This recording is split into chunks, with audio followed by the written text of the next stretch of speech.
دعا کی فضیلت، دعا کی قبولیت، آداب اور اثرات و ثمرات کے حوالے سے انشاءاللہ ہم گفتگو کرنے جا رہے ہیں۔ تو علامہ صاحب، پہلے میں آپ سے جاننا چاہوں گی، دعا کیا صرف مانگنے کا نام ہے یا یہ کوئی عبد اور معبود کے درمیان رشتہ ہے، تعلق ہے؟ کیا لفظی اور اصطلاحی معنی ہے اس کے؟ بسم اللہ الرحمن الرحیم۔ بہت اچھا موضوع آپ نے انتخاب فرمایا۔ جزاک اللہ۔ ویسے بھی آج جمعرات ہے جی، یہ تو زوال جمعرات سے لے کر جمعہ کے آخر تک یقیناً جمعہ اور جمعرات جو زوال سے وقت شروع ہوتا ہے تو یہ دعا کی قبولیت کا عین وقت ہے۔ کیا بات ہے۔ اور پھر رمضان میں تو خطبہ میرے نبی نے فرمایا تھا کہ رمضان میں تو ہر دعا مستجاب ہے۔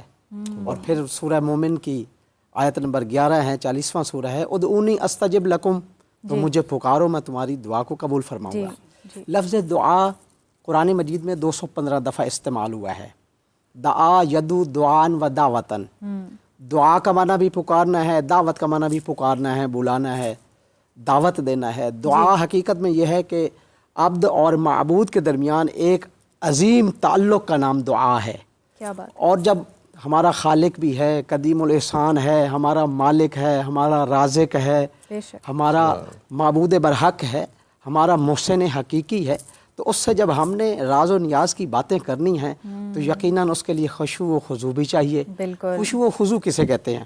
خشوع کا مطلب یہ ہوتا ہے کہ انسان کا دل جو ہے اللہ رب العزت کی طرف متوجہ رہے، ملتفت رہے، اور خضوع کا مطلب یہ ہوتا ہے کہ اعضاء بھی اس طرف متوجہ رہیں کہ انسان کی عاجزی ظاہر ہو رہی ہو۔ اور سورہ بقرہ کی آیت ہے وَإِذَا سَأَلَكَ عِبَادِي أَنِّي فَإِنِّي قَرِيبٌ أُجِيبُ دَعْوَةَ الدَّاعِ إِذَا دَعَانِ فَلْيَسْتَجِيبُوا لِي وَلْيُؤْمِنُوا بِي لَعَلَّهُمْ يَرْشُدُونَ۔ اے محمد صلی اللہ علیہ وآلہ وسلم، یاد کرو اس وقت کو جب میرے بندے میرے بارے میں آپ سے سوال کرتے ہیں۔ فَإِنِّي قریب، بتلا دیجئے کہ فَإِنِّي قریب، میں ان کے قریب ہوں۔ اور آیت میں اللہ رب العزت ارشاد فرماتے ہیں وَنَحْنُ أَقْرَبُ إِلَيْهِ مِنْ حَبْلِ الْوَرِيدِ، ہم تو تمہاری شہرک سے بھی زیادہ قریب ہیں۔ فَإِنِّي قریب، اللہ قریب ہے۔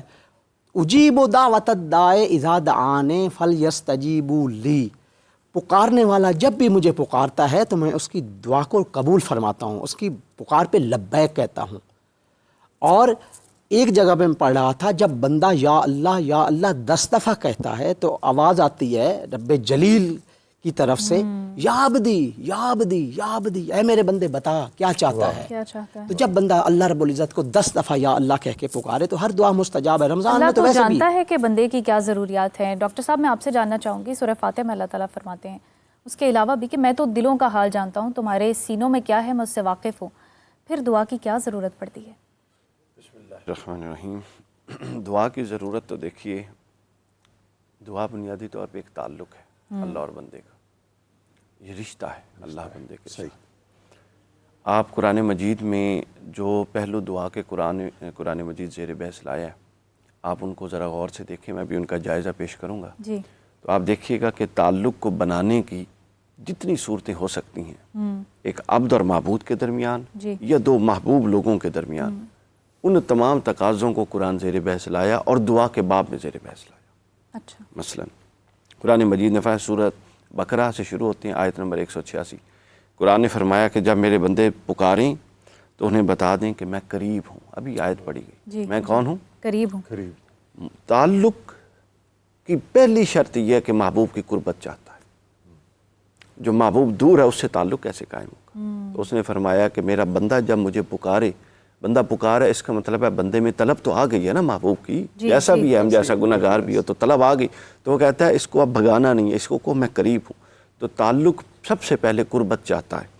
دوسری جو قرآن مجید نے زیر بحث لایا، سورہ غافر میں فرمایا کہ جب میرے بندے مجھ سے دعا کرتے ہیں تو ان کو بتا دو کہ میں ان کی دعا قبول کرتا ہوں۔ تعلق جواب چاہتا ہے، تو اللہ نے فرمایا میں موڑتا نہیں ہوں، جو مانگتا ہے اس کو قبول کرتا ہوں۔ قبولیت کی صورتوں پر ہم اگلی بریک میں بات کریں۔ تو وہ قبول کرتا ہے، رد نہیں کرتا، چونکہ تعلق کی دوسری صورت یہ ہے کہ آپ ایک طرف دیوار میں سر ماریں اور آگے سے جواب نہ آئے تو تعلق پنپتا نہیں ہے۔ تیسری قرآن مجید سورہ الاسراء میں زیر بحث لاتا ہے، اللہ فرماتا ہے کہ کہو کہ اللہ کو پکارو، یا رحمان کہہ کے پکارو، یا رحیم کہہ کے پکارو، یا کریم، جس نام سے بھی پکارو، سارے اس کے نام ہیں۔ چونکہ محبوب کی صفتیں بدل بدل کے اس کو نام لے لے کے پکارنا یہ عشق کا مزاج ہوتا ہے. تو وہ فرماتا ہے مجھے رحمان پکارو میں پھر بھی سنوں گا, مجھے رحیم کہہ کے پکارو میں پھر بھی سنوں گا, مجھے کریم کہہ کے پکارو میں پھر بھی سنوں گا. پھر قرآن مجید سورہ شورى میں زیر بحث لاتا فرماتا ہے کہ جو لوگ, یہ ڈاکٹر صاحب بڑی اہم بات فرماتا ہے, جو لوگ جس پر ابھی ہم بات کر رہے ہیں معاف کرنے والے ہیں اور معاف کرتے رہتے ہیں, اللہ فرماتا ہے میں ان کی دعائیں بہت سنتا ہوں. آپ بھی اپنے محبوب میں کچھ خصوصیات تو دیکھنا چاہتے ہیں, تو اللہ اپنے بندے محبوب بندے میں جو خصوصیات دیکھنا چاہتا ہے وہ کہتا ہے وہ سب سے بڑی خصوصیت یہ ہے کہ وہ چھوٹی چھوٹی بات پہ اڑ جانے والا نہ ہو, بس درگزر کر کے آگے گزرنے والا ہو. تو مجھے ایسا بندہ چاہیے, ایسوں کی دعائیں میں سنتا ہوں. گو آپ نے میرٹ کی بات کی کہ وصف جو ہے, وصف الہی جو ہے وہ ایک بندے میں موجود ہونی چاہیے. ہاں یہ حدیث پاک ہے. میں آپ سے جاننا چاہوں گی کہ وہ کون سے اوصاف ہیں جو انسان کے اندر ہوں تو اللہ تعالیٰ اس بندے کی پکار سن لیتا ہے؟ یعنی دعا کی قبولیت کے حوالے سے کہ کیا ایسا انسان کو طریقہ اختیار کرنا چاہیے جو کہ اللہ کے ہاں بڑا پسندیدہ ہو, محبوب ہو, اور اس کی دعا جو ہے وہ قبول ہو جائے. بسم اللہ الرحمن الرحیم. پہلے تو میں اس چیز کو واضح کروں گا کہ دعا کا جو اللہ رب العزت نے کانسیپٹ دیا نا اسلام کے اندر, یہ بڑا کمال ہے. وہ کیسے کہ جہاں اسلام بات کرتا ہے کہ اسلام ایک ایسا دین ہے کہ جو انسانیت کے تمام پہلوؤں کو وہ دیکھتا ہے, اس کے بارے میں بات کرتا ہے. صحیح. پھر بندہ سوچتا ہے کہ یار جب تقدیر والا معاملہ آتا ہے نا تو اللہ رب العزت نے کیا ایک ٹھوس چیز تو ہمیں دے دی, بس ہم اس کے ساتھ ہی چلیں گے. اللہ رب العزت نے کہا نہیں, میں نے کنڈیشنز کچھ لگائی ہیں. ہاں کچھ معاملات اگر تمہیں آ جاتے ہیں, میں نے اس میں کچھ لچک رکھی ہے, وہ دعا ہے, میرے پاس آ جاؤ, مجھ سے مانگو میں عطا کروں گا. اللہ رب العزت نے نا اس کو جامعیت دی ہے دین کو نا, اس کے اندر یہ دعا والا جو لاجک ہے یہ بہت بڑی ہے. پھر اس کو عبادت کا درجہ دیا اور ڈائریکٹ اپنے ساتھ اس کا تعلق قائم کر لیا. جس طرح سورۃ الفاتحہ کے اندر آتا ہے کہ جب بندہ کھڑا ہوتا ہے نماز کے اندر, بندہ کہتا ہے کہ الحمدللہ رب العالمین, اللہ تعالیٰ جواب دیتے ہیں کہ میرے بندے نے میری حمد بیان کی نا, اللہ رب العزت بڑے خوش ہوتے ہیں.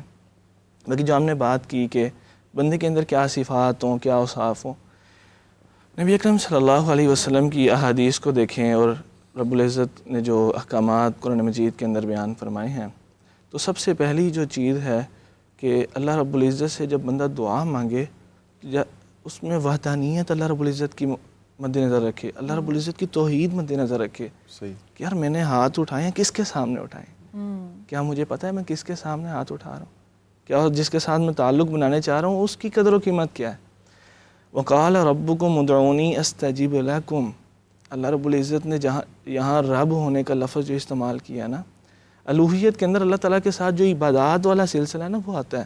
ربوبیت کے اندر سب سے پہلی چیز یہی ہے کہ بندہ یہ پہلے اقرار کرتا ہے کہ کائنات کا نظام چلانے والا جو ہے وہ رب ہے, اللہ رب العزت کی ذات, اللہ رب العزت کی صفت ہے نا.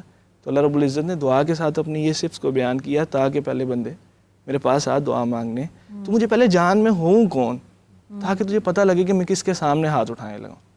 پھر دوسری چیز اس میں اللہ رب العزت کی حمد کو بیان کرے, اس کے اندر پیارے پیغمبر علیہ الصلوۃ والسلام درود شریف پڑھے. نبی اکرم صلی اللہ علیہ وسلم کے پاس ایک شخص آیا نا تو دعا کے بارے میں پوچھ رہا تھا, تو نبی اکرم صلی اللہ علیہ وسلم نے سے کہا کہ آپ درود پڑھیں. اس نے کہا کتنا پڑھوں, کہا چوتھائی حصہ پڑھ لوں, کہا نہیں زیادہ, کہا اس سے زیادہ ہاف کر لوں, کہا نہیں زیادہ, کرتے کرتے کہ پوری دعا میں درود. اس کے بعد تیسری چیز بہت اہم کہ ایک بندہ, نبی اکرم صلی اللہ علیہ وسلم کی حدیث ہے کہ ایک بندہ آتا ہے, سفر کر کے آتا ہے, اللہ رب العزت کے سامنے آ کے ہاتھ اٹھا لیتا ہے کہ یا اللہ مجھے معاف کر دے, یا اللہ مجھے یہ چیز عطا کر دے. اللہ رب العزت نے نا یہاں بھی کچھ کنڈیشن لگائی ہیں. اللہ رب العزت کہتے ہیں کہ ایک بندہ میرے سامنے آیا دعا مانگنے, مجھ سے مانگنے آیا, میں رب میں نے قبول کرنی ہے, لیکن اس نے پہنا جو کپڑا ہوا ہے حرام کا, جو وہ کھاتا ہے حرام کھاتا ہے, اس کا جسم حرام پہ پلا, تو میں کس طرح دعا قبول کروں نا. یہیں سے میں آپ کی شہزاد بھائی بات کو بڑھاؤں گی. انہوں نے ذکر کیا میں اس میں درود کے میرا حوالے نام سے. حمزہ شاہد ہے, یہ آپ کلیئر کر لیں. حمزہ بھائی معذرت.